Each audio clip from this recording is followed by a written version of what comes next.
The following program does not offer personal medical advice. Please consult your doctor before using any treatment or product we cover.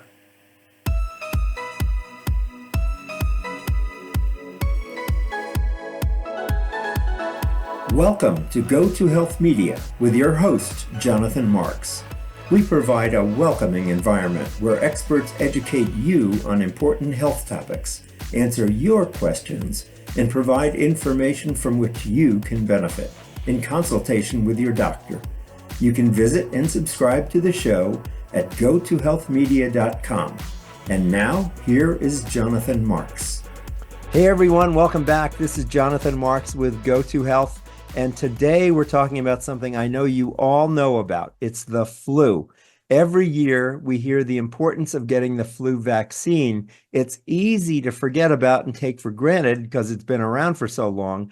But let me share some flu statistics which are serious. The CDC estimates there are over 500,000 hospitalizations a year due to the flu and over 50,000 flu deaths. This is serious stuff. Flu activity in the U.S. occurs from October through May, peaking through December and February. Those most at risk include adults over 65 years of age, people with certain chronic health conditions, pregnant women, and young children. And the best way to protect against the flu is for everyone 6 months and older to get vaccinated.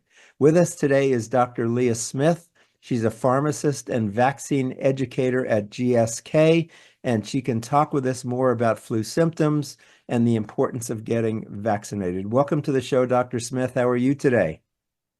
I'm doing well. Thanks for having me. Good. So tell us what the flu is. Yeah, no, this is a good question because I know a lot of people sometimes just mix it up with a cold, but it's very Yes. different. So, very simply, the flu or influenza is a very contagious respiratory illness that is caused by flu viruses. Okay, and those viruses can infect your nose, your throat, and your lungs, sometimes causing pneumonia at times. And it's spread through really tiny droplets when someone who has the flu coughs, or when they sneeze, or even when they just talk, right? Mhm. And the flu is so contagious that you can spread it before you've even noticed that you have any symptoms, Oh, wow. right? And so there are some people, like you mentioned at the top there, who are at increased risk of some of those more serious flu complications, but literally anyone can get sick from the flu, even young, healthy, active people. All right. So we don't want to just think that because I'm young or because I'm healthy, I won't get the flu or I won't have any serious complications. It can happen to anyone. Right. Now, we said it peaks between December and February, but when should we get the flu shot? I've heard if you get it in September or even early October, it's too early because I don't know why it's too early. Is the vaccine not effective after a few months? How does this work? And what's the best time to get the flu shot?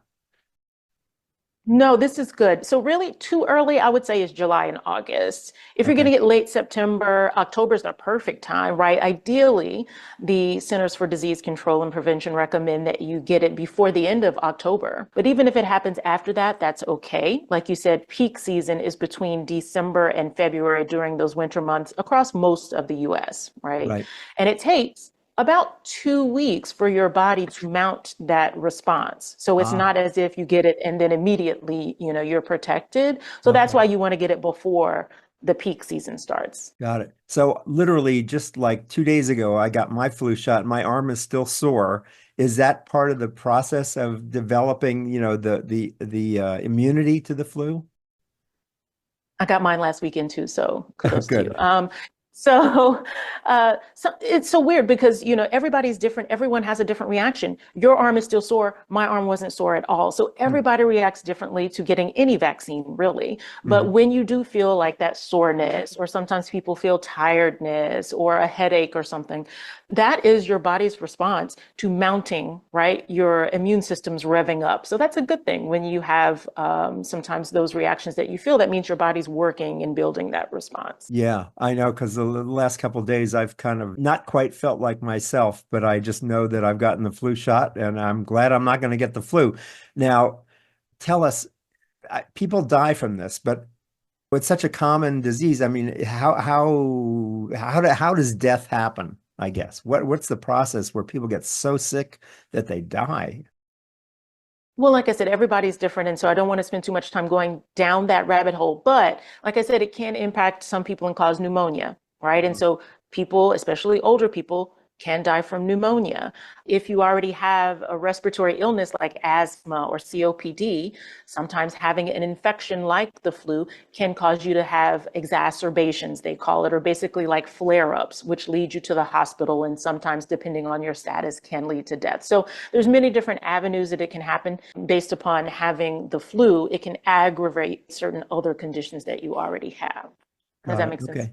And each year, tell us how the vaccine is developed, because I know each year, I guess researchers figure out what virus is going around and then create the best bet they can make about what should be included in a flu vaccine. How does this work? Yeah, it's a very interesting process. So thanks for asking that question. So every year, like you said, experts around the world will meet, and here in the Northern Hemisphere, it's based on what's happening in the Southern Hemisphere, right? So generally, what's happening down there kind of bubbles up to where we are. And so every year, experts will decide what's going on there to determine what will be put into our flu vaccines. And the reason that we have to do this for the flu and not really many other vaccines is that the flu mutates, the virus changes very frequently. And so that's why this is one where they have to reevaluate every year to decide what it's going to be. And they try to match it up as best they can. Got it. Okay. So it really is a different thing every year. Now that you said this is a virus, so this is not like a bacterial thing where you can be given an antibiotic. What treatments are Correct. there And when I'm you get the so flu? glad. What treatments are there? I'm so glad you brought that up because people think whenever you have a runny nose or a cough, you could just take an antibiotic and then that will help it. But that is not the case for the flu.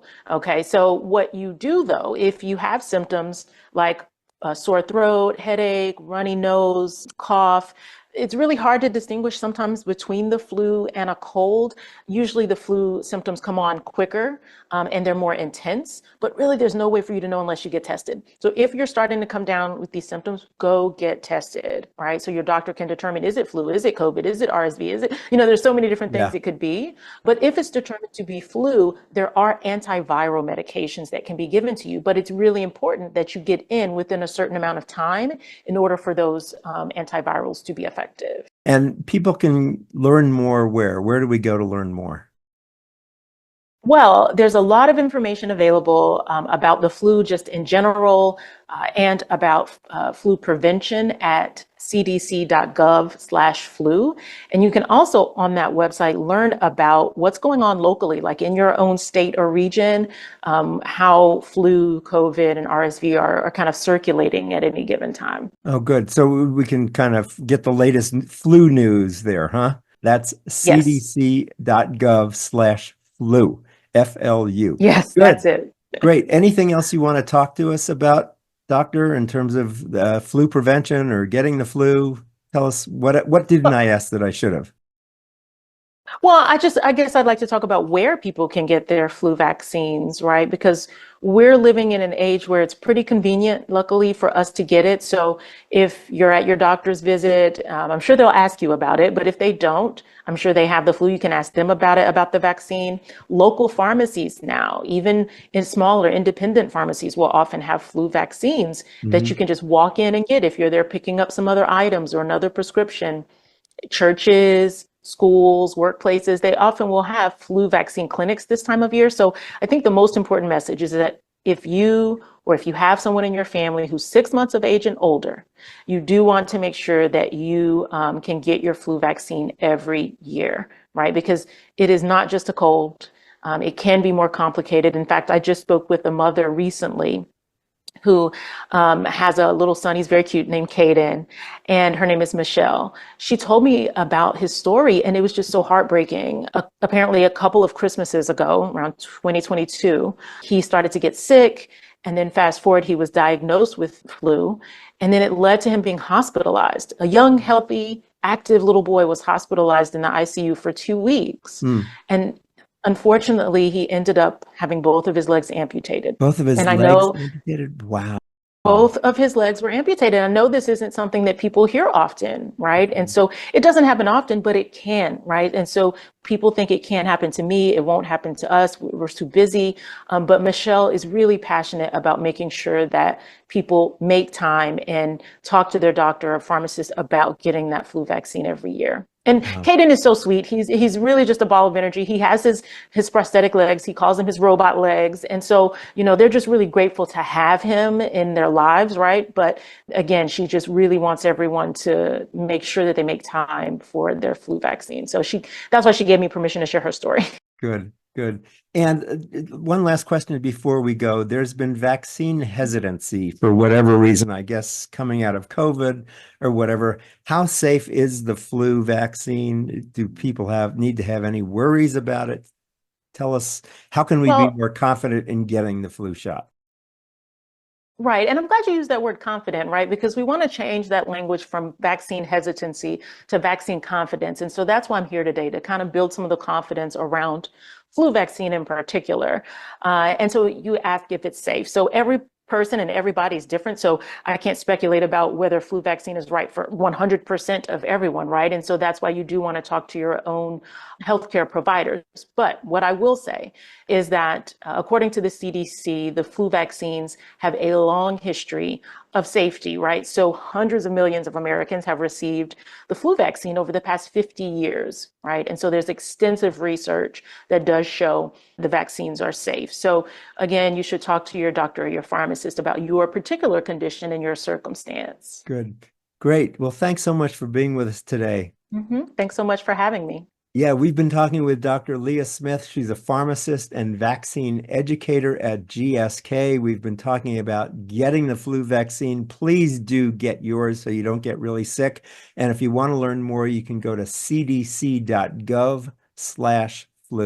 Thanks again, doctor, for being with us. It was really great talking with you. You're welcome. Bye-bye. Good. And then as we say at the end of every show, go to health. Take care, everybody. We'll see you again next time. Bye-bye.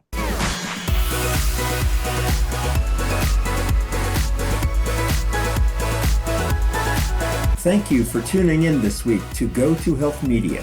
Be sure to join Jonathan Marks and another health expert next time. You can also catch the program on your favorite podcast platform.